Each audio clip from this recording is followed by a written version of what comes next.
ಇನ್ನೊಂದು ಕ್ವೆಶ್ಚನ್ ಅಪ್ಪ. ಓಕೆ, ಪೆಪ್ಪೆಯಲ್ಲಿ ಹೆಣ್ಮಕ್ಳಿಗೆ ವಿಶೇಷವಾಗಿ ಏನಿದೆ ನೋಡೋದಕ್ಕೆ?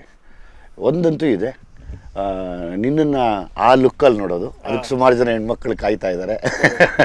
ಅದು ಬಿಟ್ಟು ಅಂದರೆ ಇವಾಗ ನೀವೆಲ್ಲ ಯೂತ್ಸು ಹಂಗೆ ನಿಂತಾಗ ನಮಗೆ ಅನ್ನಿಸ್ತೀರ ವಾವ್ ಮ್ಯಾನ್ಲಿ ಆಗಿದೆ ಇದು ಅಂತ. So that is again N invitation ಹೆಣ್ಮಕ್ಳಿಗೆ ಬಂದು ನೋಡೋದಕ್ಕೆ. ಇನ್ನೊಂದು ಪಾರ್ಟ್ ಹೆಣ್ಮಕ್ಳು ನೋಡುವಂಥ ವಿಷಯ ಏನು ಪೆಪ್ಪೆಯಲ್ಲಿ ಸ್ಪೆಷಲಿ? ಇದು ಪರ್ಸ್ಪೆಕ್ಟಿವ್ ಇದೆ ಈ ಸಿನಿಮಾದಲ್ಲಿ. ಅಂದರೆ ತುಂಬ ಸ್ಟ್ರಾಂಗ್ ಕ್ಯಾರೆಕ್ಟರ್ಸ್ ಇದೆ. ಸೊ ಹೀರೋಯಿನ್ ಕ್ಯಾರೆಕ್ಟರು ಎಲ್ಲ ಕ್ಯಾರೆಕ್ಟರ್ಸ್ ಅವ್ರದ್ದೊಂದು ವಿಷಯ ಹೇಳುತ್ತೆ. ಓಕೆ. ಆ್ಯಂಡ್ ಅದೆಲ್ಲ ವಿಷಯಗಳು ಹೀರೋ ರಿಲೇಟೆಡ್ ಇರಲ್ಲ, ಅವ್ರದ್ದೇ ಆದ ಒಂದು ವಿಷಯ ಕೂಡ ಈ ಸಿನಿಮಾದಲ್ಲಿ ಹೇಳ್ತಾರೆ. ಈಗ ಒಂದು ಫೆಮಿನಿಸಮ್ ಬಗ್ಗೆನೂ ಈ ಸಿನಿಮಾದಲ್ಲಿ ಹೇಳ್ತೀವಿ.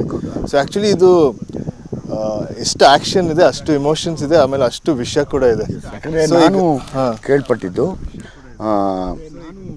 ಹೆಣ್ಮಕ್ಳಿಗೆ ಇಷ್ಟ ಆಗೋ ಥರ ಮತ್ತು ಹೆಣ್ಮಕ್ಳ ಪರವಾಗಿ ಒಂದಷ್ಟು ಸ್ಕ್ರಿಪ್ಟಲ್ಲಿ ಡಿಸೈನ್ ಆಗಿದೆ ಅಂತ ಕೇಳಿಸ್ಕೊಂಡೆ. ನನಗದು ಖುಷಿ ಅನ್ನಿಸ್ತು. ಸೊ ಹಂಗಾಗಿ ನೀನು ಆ ಹೆಣ್ಮಕ್ಳನ್ನ ಒಂದಷ್ಟು ವಿಷಯ ಇದೆ ಅಂತ you can invite them inside ಅಲ್ಲ, ಬೋಲ್ಡ್ಲಿ ಬನ್ನಿ ನೋಡಿ. 100% ಅವ್ರಿಗೂ ಅಂತಾನೆ ಕೆಲವು ವಿಷಯ ಇಟ್ಟಿದ್ದೀವಿ ನಾವು. ಅವ್ರಿಗೂ ಒಂದಷ್ಟು ಪಾಯಿಂಟ್ಸ್ ಗ್ಯಾರಂಟಿ ಸ್ಟ್ರೈಕ್ ಆಗುತ್ತೆ. ಅಂದರೆ ಅವ್ರ ಪರವಾಗಿ, ಅವ್ರ ಬಿಹಾಫು, ಅವ್ರ ಪರ್ಸ್ಪೆಕ್ಟಿವ್ ಅಲ್ಲಿ, ಅವ್ರ ದೃಷ್ಟಿಕೋನದಲ್ಲಿ ಒಂದಷ್ಟು ವಿಷಯಗಳು ಹೇಳಿದ್ವಿ. ಸೊ ಇಲ್ಲಿ ಆಲ್ಮೋಸ್ಟ್ ಇಬ್ಬರು ಮೇನ್ ಫೀಮೇಲ್ ಕ್ಯಾರೆಕ್ಟರ್ಸ್ ಇದೆ. ಸೊ ಅವ್ರದ್ದು ಒಂದೊಂದು turning points of the story. ನಮ್ದು ಹೀರೋಯಿನ್ ಇರ್ಬೋದು ಕಾಜಲ್ ಕುಂಡರು, ಆಮೇಲೆ ಇನ್ನೊಬ್ರು ಆಂಟಾಗನಿಸ್ಟ್ ಮಾಡಿದ್ದಾರೆ ಇವರು ಮೇದಿನಿ ಅಂತ. ಸೊ ಇಬ್ರು ಮೇನ್ ಫೀಮೇಲ್ ಕ್ಯಾರೆಕ್ಟರ್ಸ್. ಸೊ ಅವ್ರದ್ದು ಕ್ಯಾರೆಕ್ಟರ್ಸ್ ಫುಲ್ ಒಂದು ಫೀಮೇಲ್ ಫೆಮಿನಿಸಮ್ ದೃಷ್ಟಿಕೋನದಲ್ಲಿ ಇರುತ್ತೆ. ಆಮೇಲೆ ನಾವು ನಾರ್ಮಲ್ ಆಗಿ ಜನರಲ್ ಆಗಿ ಎಲ್ಲ ಸಿನಿಮಾಲೆಲ್ಲ ಮೋಸ್ಟ್ ಆಫ್ ದ ಸಿನಿಮಾಲ್ ಹೇಗಾಗುತ್ತೆ ಅಂದರೆ ಎಲ್ಲ ಕ್ಯಾರೆಕ್ಟರ್ಸು ಬಂದ್ಬಿಟ್ಟು ಒನ್ ಸೆಂಟ್ರಿಕ್ ಮೇನ್ ಪ್ರೊಟಾಗನಿಸ್ಟ್ ಯಾರು ಇರ್ತಾರೆ ಅವ್ರ ಕತೆಗೆ ರಿವಾಲ್ವ್ ಆಗ್ತಿರುತ್ತೆ. ಸೊ ಇದ್ರಲ್ಲಿ ಹೆಂಗಂದ್ರೆ ಎಲ್ಲ ಕ್ಯಾರೆಕ್ಟರ್ದು ಒಂದೊಂದು ವಿಷಯ ಇದೆ. ಆಮೇಲೆ ಈ ಕ್ಯಾರೆಕ್ಟರ್ಸ್ ಹೇಗಿದೆ ಅಂದರೆ ನೀವು ಸಿನಿಮಾ ಆದಮೇಲೆ ಅದ್ರ ಬಗ್ಗೆ ಯೋಚನೆ ಮಾಡ್ತೀರಿ.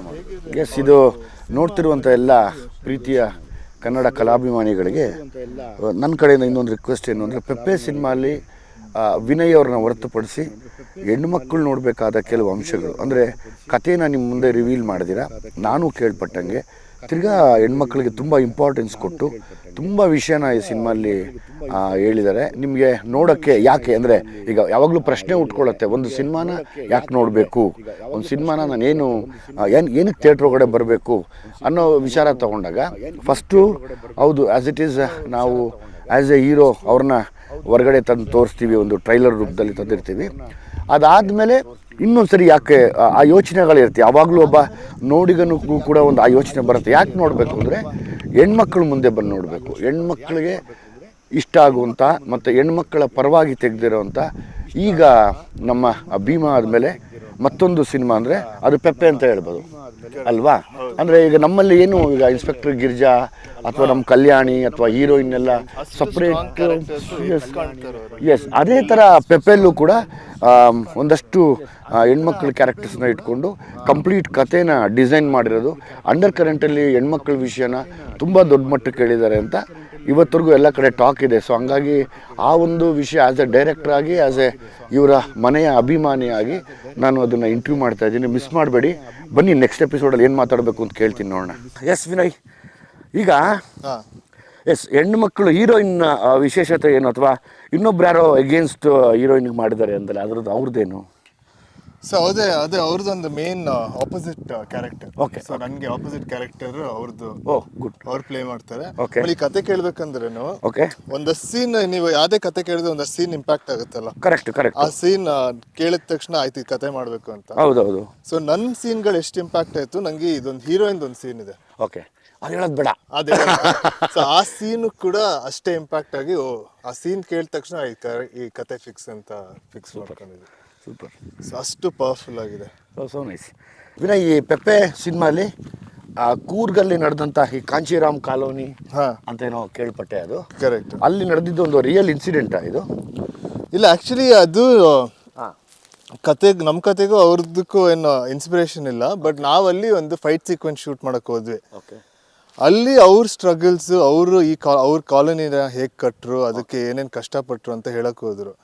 ಸೊ ಅವಾಗ ನೋಡಿದ್ರೆ ಅದೊಂಥರ ಈಗ ನಮ್ಮ ಪೆಪ್ಪೆಗೆ ಆ್ಯಕ್ಟಿಂಗ್ ಮಾಡೋಕ್ಕೆ ಇಲ್ಲ ಶೂಟ್ ಮಾಡೋಕ್ಕೆ ಒಂದು ಮೋಟಿವೇಶನ್ ಸಿಕ್ತು. ಓಕೆ ಸೊ ಅವ್ರು ಎಷ್ಟು ಕಷ್ಟಪಟ್ಟಿದ್ರು, ಒಂದು 200-300 ಜನ ಫ್ಯಾಮಿಲಿಗಳಿದ್ದಾರೆ.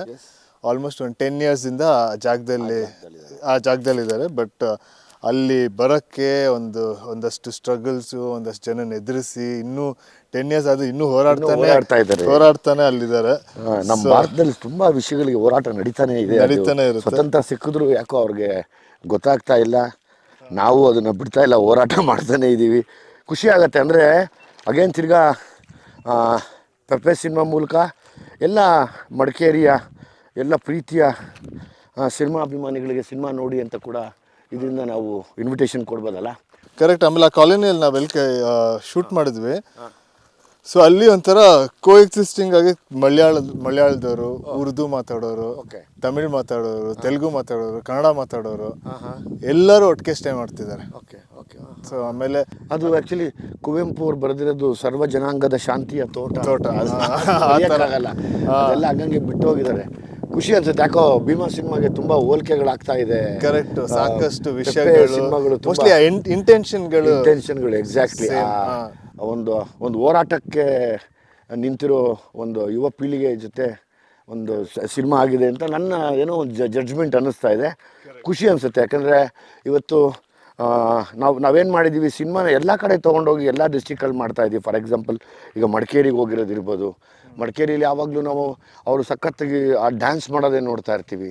ಅದಾದಮೇಲೆ ಮಡಿಕೇರಿ ಕಡೆ ಹೋದರೆ ಆಲ್ಮೋಸ್ಟ್ ಎಲ್ಲ ಜವಾನ್ಸ್ ಇದ್ದಾರೆ, ಅಲ್ಲಿ ಕ್ಯಾಪ್ಟನ್ಸ್ ಇದ್ದಾರೆ, ನಮ್ಮ ಇಂಡಿಯನ್ ಆರ್ಮಿಲಿ ಸೇವೆ ಮಾಡ್ತಿರೋಂಥ ದೊಡ್ಡ ಇವರಲ್ಲಿ ಆರ್ಮಿ ಸೋಲ್ಜರ್ಸ್ ಸಮೇತ ಅಪ್ ಟು ದ ಮಾರ್ಷಲ್ವರೆಗೂ ಇದ್ದಾರೆ. ಫಾರ್ ಎಕ್ಸಾಂಪಲ್ ಮಾರ್ಷಲ್ ಕಾರ್ಯಪ್ಪ ಕೂಡ ಅದೇ ಜಾಗದಿಂದ ಬಂದಿರೋರು. ನಾವು ಕೂರ್ಗೆ ಎಂಟ್ರಾಗ್ತಾನೆ ಅದನ್ನು ಕಾಣ್ತೀವಿ. ಸೊ ಅಗೇನ್ ಈ ಒಂದು ಇಂಟರ್ವ್ಯೂಲಿ ಮತ್ತೆ ಇನ್ನೊಂದು ಸತಿ ನಾವು ನಮ್ಮ ಜನತೆ ಒಟ್ಟಿಗೆ ಮಡಿಕೇರಿ ಜನ ಕೂಡ ಈ ಸಿನಿಮಾನ ನೋಡ್ಬೋದು ಅಂತ ನಾನು ಪ್ರೀತಿಯಿಂದ ಕೇಳ್ಕೊತೀನಿ. ಬನ್ನಿ ಈ ಸಿನಿಮಾ ನೋಡೋಣ ಅಂತ. ಬೆಂಗಳೂರಲ್ಲಿ ಸುಮಾರು ಜನ ನನಗೆ ಮೊನ್ನೆ ಮಡಿಕೇರಿಯಲ್ಲಿ ಇಬ್ಬರು ಕಪಲ್ಸ್, ಒಬ್ಬರು ಕಪಲ್ ಅಂದರೆ ಗಂಡ ಹೆಂಡತಿ ಇಬ್ಬರು ನಾನೊಂದು ಕಡೆ ಹೋಗ್ತಿದ್ದೆ ಟ್ರೈನಲ್ಲಿ. ಬಹುಶಃ ನೀವು ಆ ಇಂಟರ್ವ್ಯೂನ ನೋಡ್ತಾ ಇದ್ದರೆ ನೀವು ಮನೆ ಖಾಲಿ ಮಾಡಿಕೊಂಡು ಇನ್ನೊಂದು ಏರಿಯಾಗೆ ಶಿಫ್ಟ್ ಮಾಡೋಕ್ಕೆ ಟ್ರೈನಲ್ಲಿ ಬರ್ತಿದ್ರಿ. ನೀವು ಮಡಿಕೇರಿ ಅಂತ ಹೇಳಿದ್ರಿ. ಸೊ ಹಂಗಾಗಿ ನೀವು ಈ ಸಿನಿಮಾನ ನೋಡಲೇಬೇಕು. ನಿಮ್ಮ ಜೊತೆ ಇರುವಂಥ ಎಲ್ಲ ಮಡಿಕೇರಿ ಜನತೆ ಬೆಂಗಳೂರಲ್ಲಿ ನೆಲೆಸಿದ್ದೀರಾ, ನೀವು ಕೂಡ ಪೆಪ್ಪೆ ಸಿನಿಮಾ ನೋಡಬೇಕು ಅಂತ ಕೇಳ್ಕೊತೀನಿ.